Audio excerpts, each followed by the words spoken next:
So everybody, I'm Troy, like she said. Have been working with athletes for a long time now. I've specialized in barbell athletes, so work with a lot of CrossFitters, power lifters, Olympic lifters, bodybuilders, you name it. So spent a lot of time in the weight room, a lot of time coordinating with coaches, modifying workout programs. I do a lot of personal training on the side and bridging that gap between rehab and performance. And I specialize a lot in programming for people that are returning to the gym after an injury.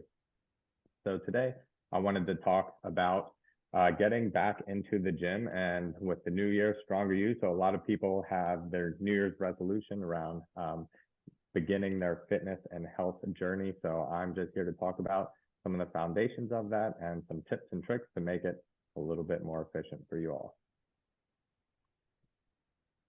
All right, so general outline for today, some things that we're going to go over. We're going to talk about some tips for getting started on this journey. We're going to talk about dosing intensities and volumes appropriately, as a lot of people are just starting this journey and have been out of the gym for a while. We're going to talk about structuring the workouts and how that overall layout should look. We're going to talk about some aerobic training and some cardio options. And then we're going to talk about some recovery. We're going to touch on some nutrition and dieting that can help supplement our gym journey. And then we're also going to talk about the ultimate key to success with this. All right, so first, I always recommend to start with a goal. It's usually easier to start with a long-term goal. So have the overarching thing that you want to accomplish first.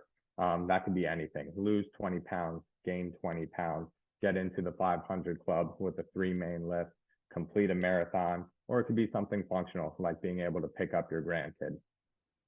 Once you have that long-term goal, you want to determine when you want to complete it by. Giving yourself this timeline helps to keep you on track, allows you to set other markers throughout to make sure that you're on the right progress and on the right path to achieving that goal. And the deadline just kind of, the deadline helps you just maintain focus on that, as opposed to just this endless goal that you can just keep procrastinating and pushing back. And then you want to give yourself some short-term goals along the way, just a little tokens, little points of success along the way that you can celebrate. And that can be anything from lose your first 5 pounds, squat 135 pounds, run 3 miles, pick up 15 pounds kettlebell, whatever that is for you. All right, next we have to have an action plan. So a goal is pointless if we don't have an action plan in place with that. So you need to determine what activity you're going to do to help you reach that ultimate long-term goal. We have to determine how many times a week we're going to do this activity that is going to help us achieve that goal in the time frame that you set for it.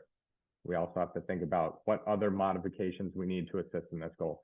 So especially with these fitness goals, oftentimes there's going to be some behavioral changes that we're also going to need, whether that's a change in nutrition, a change in sleep, or a change in some other behavior. I do recommend for people that are new to this and are pretty unsure with the process, guidance is definitely recommended. If you're new to the gym, I recommend getting an in-person personal trainer. If you have experience with the gym and lifting, but you're just not sure on what that program should look like, there are plenty of apps out there that have preset programs, or there are plenty of remote trainers that can program specific individualized programs for you, usually a little bit cheaper than the in-person, but still has plenty of guidance. All right.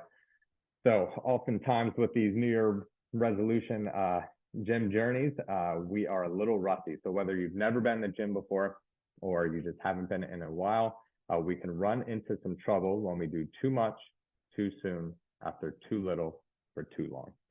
So I'm sure everybody has heard of tendinopathies. I see these all day long, and oftentimes it's from people that jump into an activity after they haven't done that for quite some time, and then they just go too hard.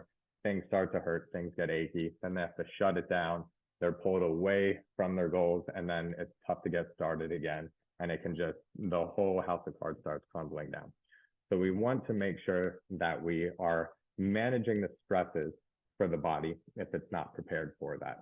So there are a few things that we can do to help reduce those stresses so that we can gradually build them up and reduce our risk of injuries or aches and pains along the way. One thing we can do is we can reduce our frequency. So I typically recommend starting off with 2 to 3 times a week. So we have a couple of days of rest in between. We can reduce our sets of the exercises. Like to recommend starting off with 2 if we're really new, or 3 if we've had some experience, but we're getting back into it for the first time in a while. And then I also like to keep the RPE, or the rate of perceived exertion, lower too, typically around that 5 to 6 range. So what is the rate of perceived exertion? So here I have a scale here. So this is the RP scale. It's essentially a scale of 1 to 10 of difficulty. 1 being very light activity, doesn't feel like you're doing anything. 10 is maximum effort. So you see, if we're in that 5 to 6 range, we're in this moderate activity, this green right here. So you're breathing heavy. So you are working, but you can still have a conversation. So you can use that scale if you're doing this more for like a cardio-based activity. If you're doing it more for weightlifting, and where should my weights be? How do I know how to dose this intensity? This scale is also broken down into a reps in reserve scale. So if we were still floating around that 5 to 6 RPE, or 5 to 6 difficulty, we're going to be right here. So you can see we have 4 to 6 reps left in the tank. So it's still going to be semi-challenging, moderately challenging, but we're still going to have 4 to 6 reps left in the tank. You should feel like you have the capability to do more. You're just choosing not to because we're keeping the intensities down. As we start to go through the weeks and our body starts to build up some resiliency to these exercises, starting to knock the rust off, then we can start increasing the difficulty and the RPE. And we can also start to increase here and reduce the reps left in the tank. And if you have any questions on this, like Amy was saying, my hope is that we have a bunch of time at the end to answer some questions. So throw your questions in the Q&A, and I'll try and catch as many as I can after the presentation. All right. So what should the workout structure look like? So this is referred to as split. How do we split up our workout? So what I recommend for people that haven't been to the gym in a while, or it's their first time in the gym, I recommend total body workouts. That way we're not overstressing one part of the body too much. We're getting a nice, well-rounded workout each time we go into the gym. And so this works great if we're only able to make it into 2 to 3 times a week, which I recommend for people that are newer to it. If you're able to make it in 4 times a week into the gym, an upper and lower split is pretty good for that. So one day you would work all uppers, upper body push, upper body pull, so some pressing, some rowing. And then on the lowers day, you would hit quads, you would hit glutes, hamstrings, and you would get all legs. And that way you have days of rest between your uppers and then days of rest between your lowers. But for this really to work well, you need at least 4 times a week. That way you're able to get at least 2 of each a week.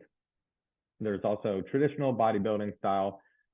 This is where you have a different day for each body region. So you would have like a chest day, a back day, a quad day, a posterior chain day, and then like an arm day.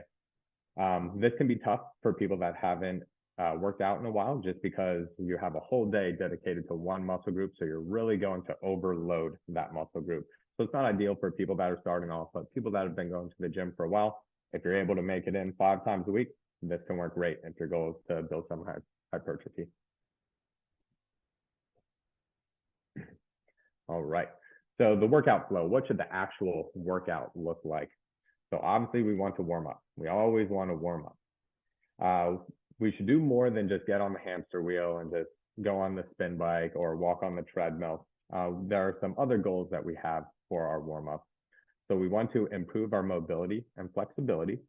There are a lot of ways we can do this. We can get on a foam roller. We can roll out with a lacrosse ball, use a massage gun. We can stretch. We can go through a dynamic warm up. We can do yoga. All of those things would work. If we're working out, I like to recommend doing more of a dynamic warm up than a static stretch. If we do a static stretch, we actually temporarily decrease the force production of the muscle. Nothing drastic unless you're going for a higher intensity, like power lifters are definitely not going to want to do static stretching.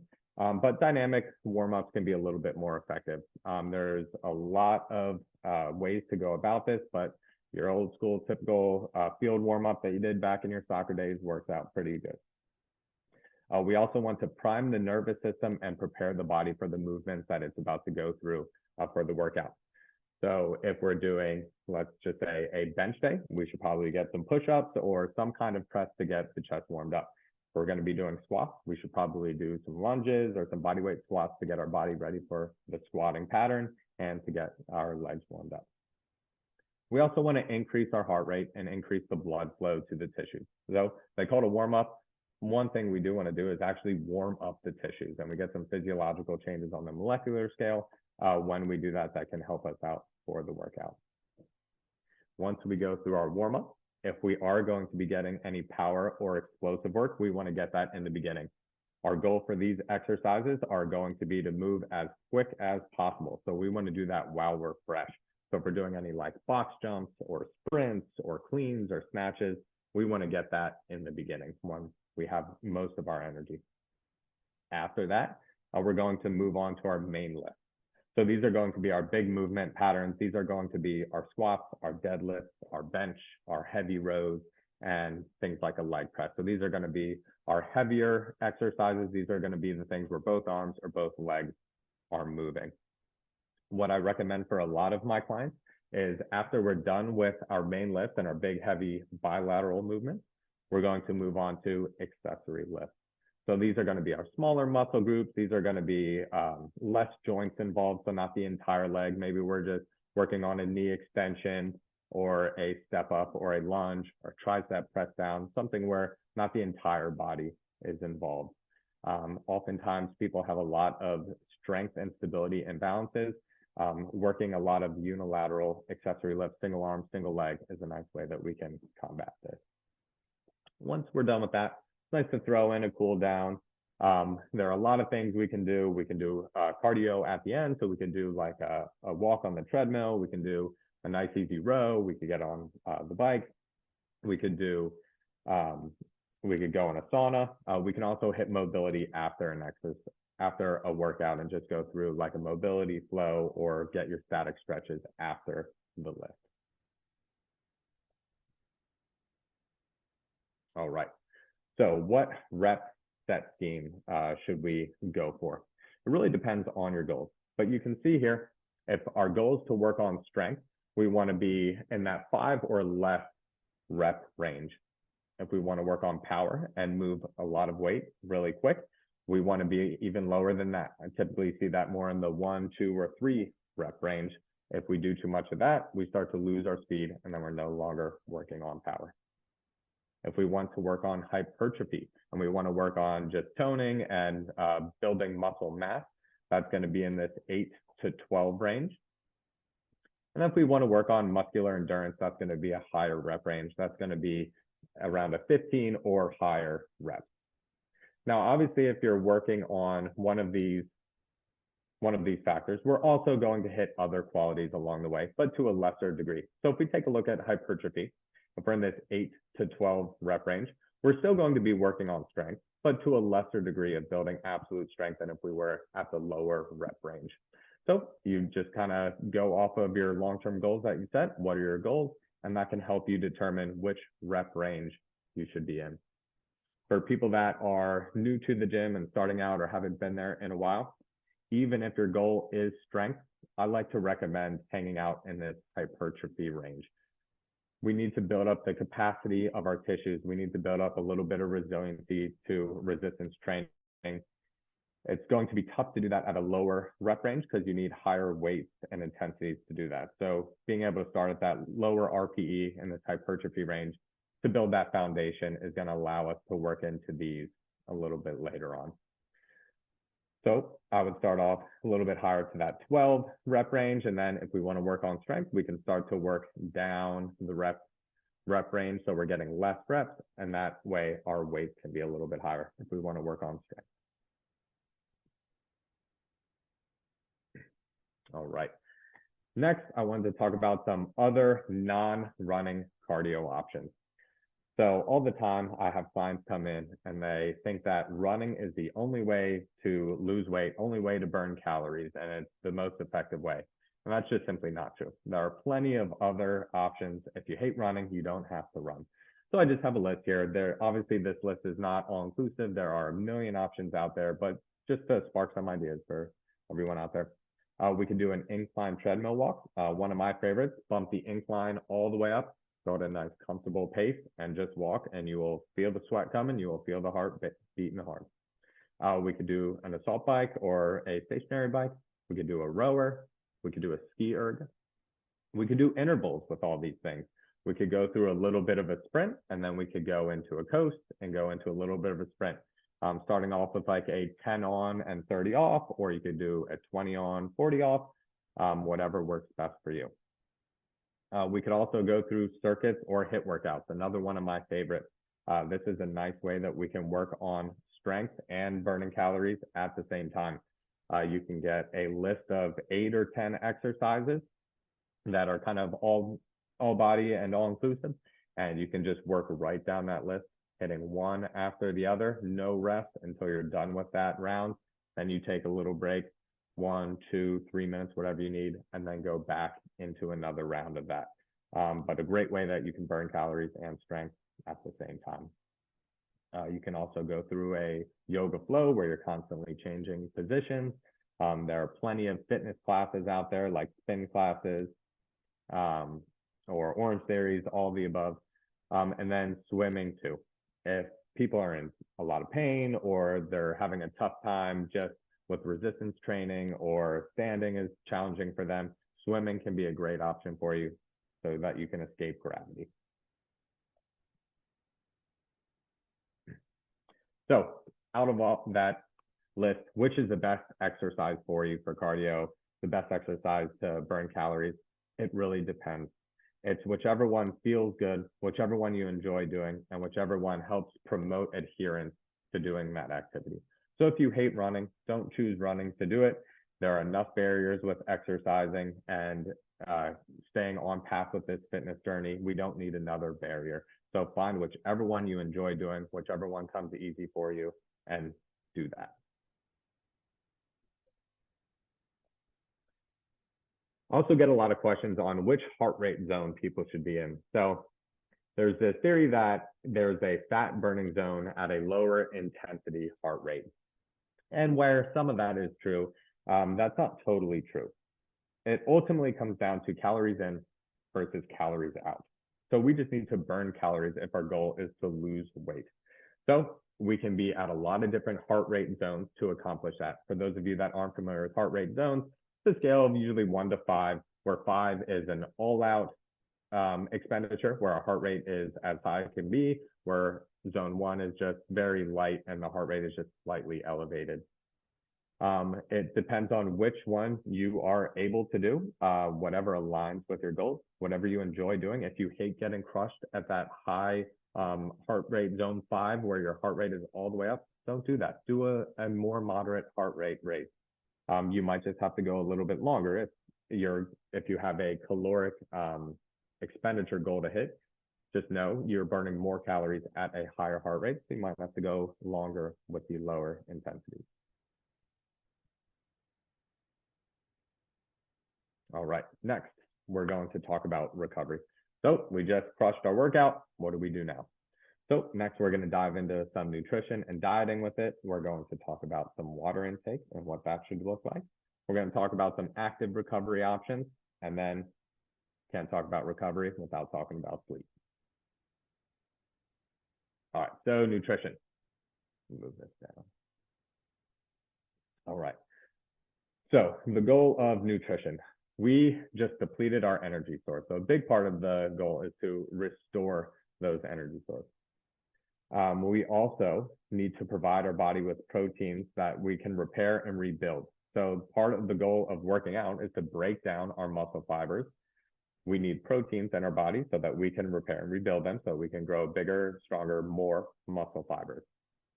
So for average individuals, it's recommended that they get 0.8 to 1.2 grams of protein per kilogram of body weight. So for somebody that's sedentary, just to maintain muscle mass, they should be at 0.8 grams of protein per kilogram of body weight.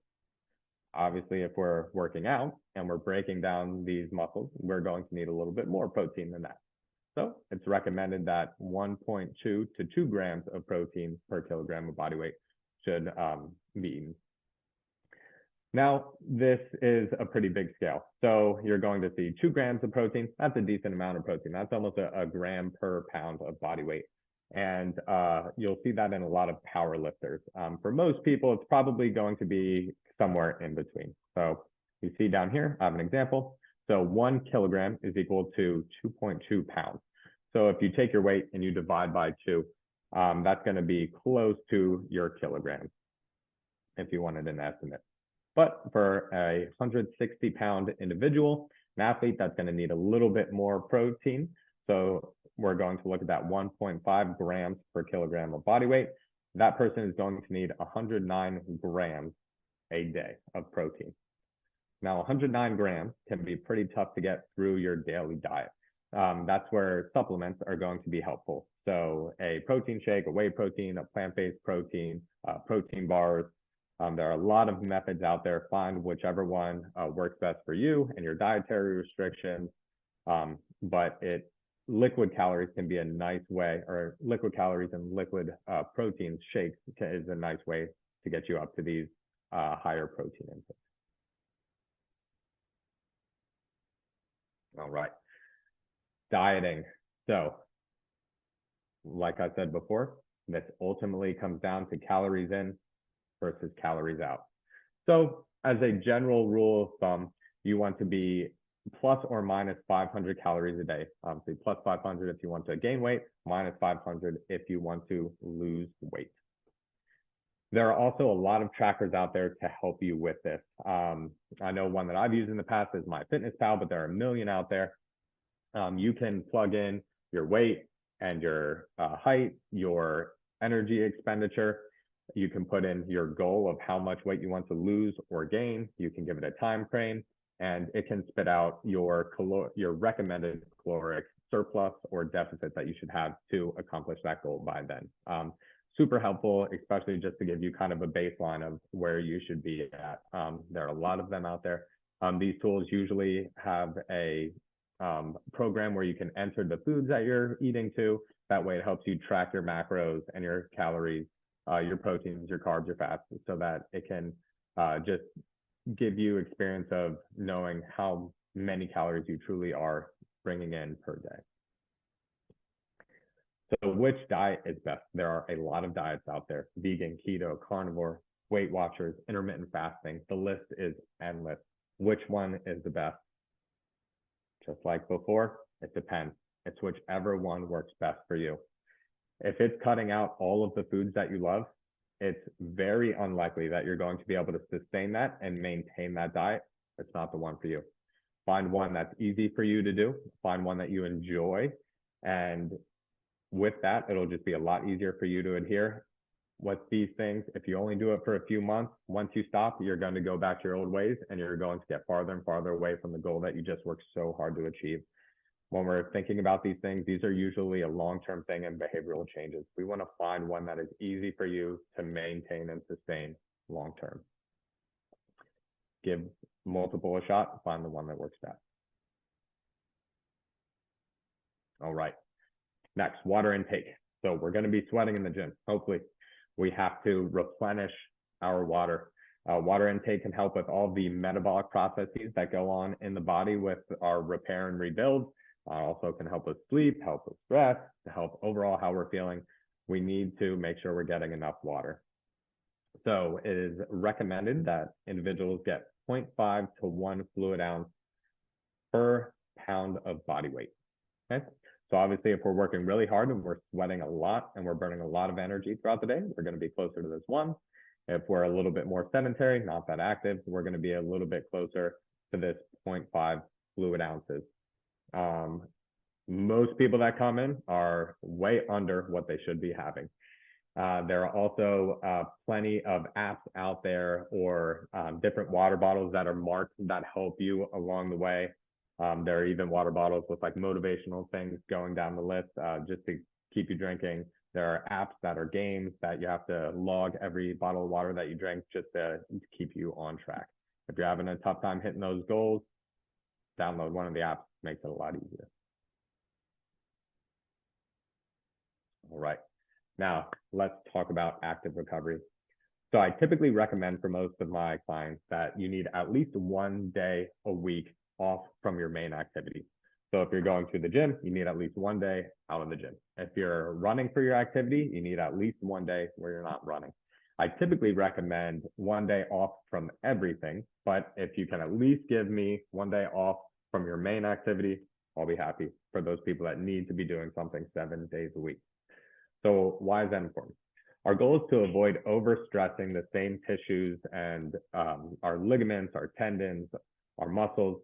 We need to avoid overstressing them, our main activity. So if we are continuously stressing them, we can overload those structures and we can start to get tendinopathies or other aches and pains, and we have to shut it down, and it just sets us back. We also want to, when we're going through these active recovery things, we want to elevate the heart rate a little bit, and we want to get some blood flow to the area. Both of these things are going to help promote that repair and rebuild phase. So there's a lot of things that we can do to do this. So any activity other than your main activity, you could go for a hike, you could go for a swim, you could go for a walk, you could ride a bike, you could do a yoga class, whatever you're not doing as your main activity. You can also foam roll, use a massage gun, go to the sauna, use Normatec boots, go in the ice plunge, like the biggest trend that there is right now. Whatever it is that you enjoy, do it, just as long as it's not your main list. And then a huge factor in our success in the gym and making sure that we're reducing our risk of injuries and making sure that we're getting enough time to allow our body to repair all the muscles that we just broke down is sleep. Very underrated. It is recommended that we get at least 7 hours of quality sleep. So just because you're laying in bed staring at your phone or eyes snapped open looking at the ceiling, that's not quality sleep. We want true quality sleep. This can be higher or lower depending on the individual. So if you're spending a lot of energy throughout the day, you're working hard, you're exercising hard, we're probably going to need a little bit more. Some individuals can also just get by with a little bit less. That's very individual dependent. There are a lot of wearables out there that can help us track our sleep and make sure that we're getting what we need. Garmin has it, Fitbit, Apple Watch, Oura Ring, Whoop straps, you name it, there's a lot out there. But they can be really good. As you can see here, can tell you hours of sleep, what you needed, if there's a deficit. Sometimes they'll give you a percentage of recovery. I wanted to touch on that. Sometimes people live by their recoveries and they're, oh, we're in the red today. We had a 30% recovery because it said that I slept good, but I feel pretty good. Wearables are great, but they're not the end all be all. Go off of how you feel, but also keep that in mind. If you had a bad night of sleep and your wearables is saying you had a bad recovery overnight, and we're going to the gym and it's a heavy lift, maybe we're going to reduce our weights because we know that we're not going in with the best baseline.